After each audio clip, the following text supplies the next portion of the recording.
Alright, this will be first video review on the channel. We're gonna be first up looking at the 13 primes, now that they've all been released.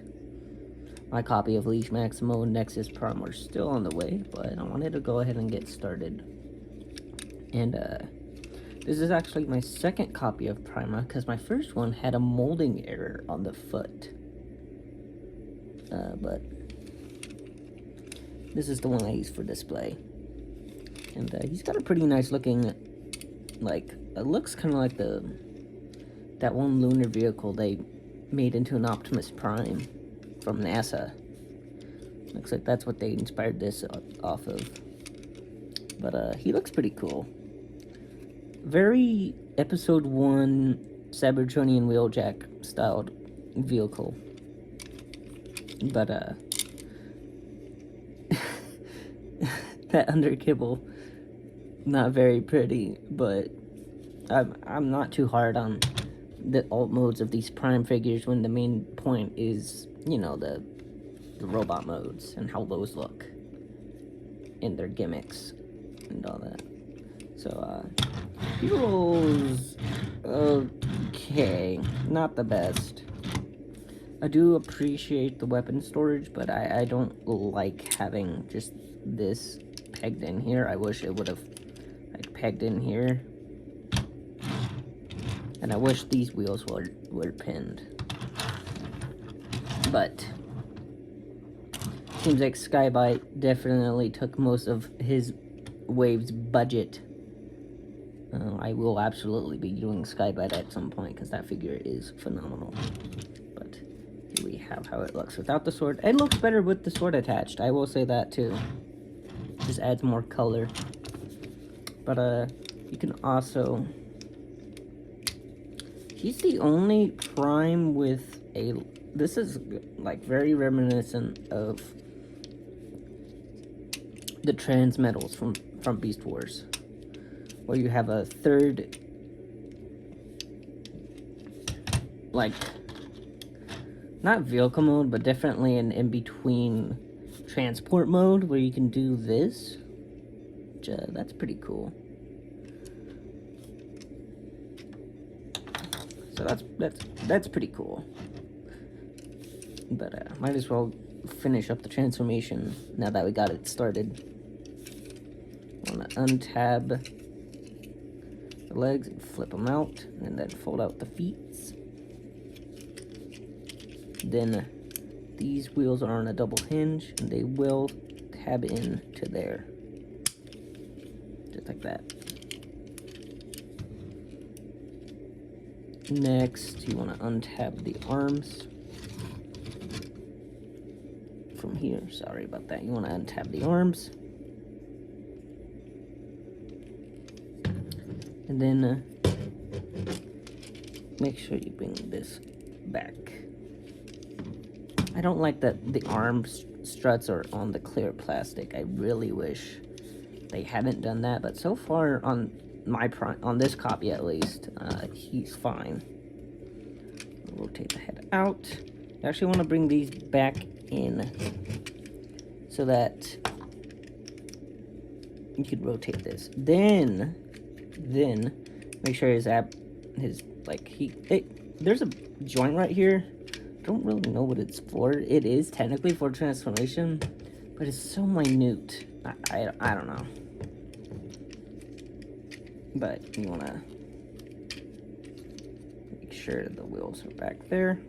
Make sure the arms are properly aligned on their struts. Bring this down, and it should peg into the chest like that. And then you can just position these shoulder pads however you want. Flip the wrists out. Fold the arms around, then rotate them at the bicep. And we're gonna unpeg the legs. Oh yeah. Oh yeah. There we go. I do not know how watchable this one is gonna be. Oh, I put the sword on together wrong. I wanna make sure you have the emblem. I mean, you can do this however you want, but I prefer to have the emblem where on the seam side that the matrix goes on.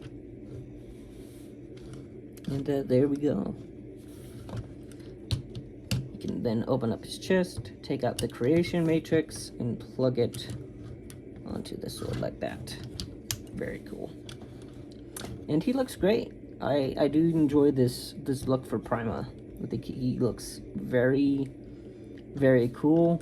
He's definitely one of the more bland of the 13 Prime designs they went with, but it's fine. It still looks good. And when you put them all together, they look great as a team. I'm gonna bring in Unicron Soldier right here.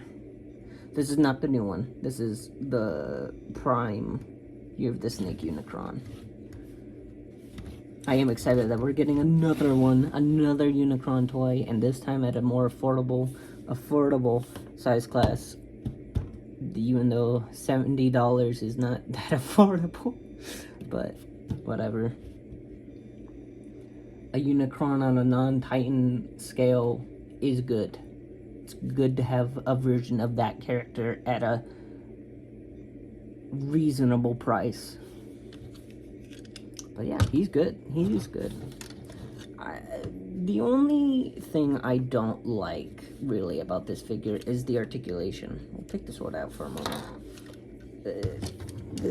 The hips and knees are fine. I do like how they're kind of patterned. It looks like they're kind of patterned after Optimus's thighs almost. But like the ankles are fine. It's really the way the arms work. If we move these down, you can see how low the shoulder joint is compared to the neck.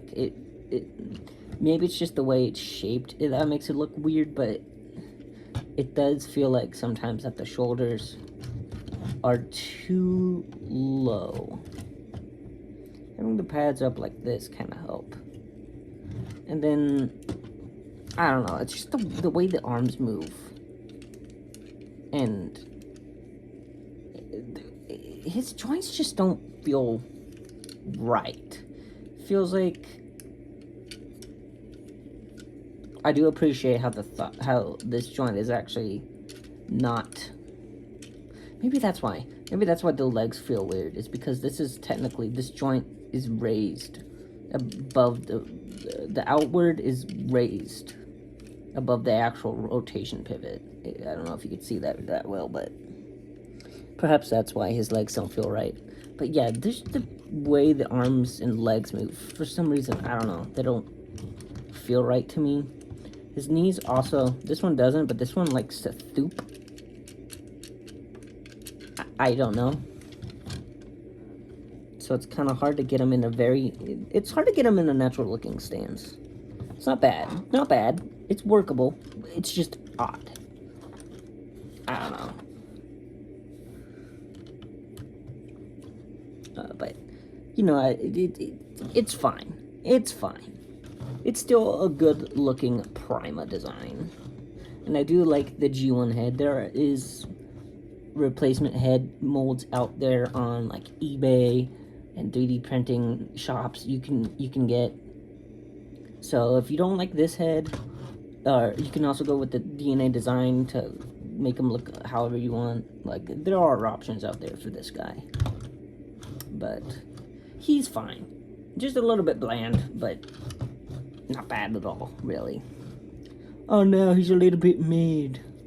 We're eating good right now in the Transformer space. We're eating good. It is fine. Alright. And I guess that's it for this guy. See y'all later.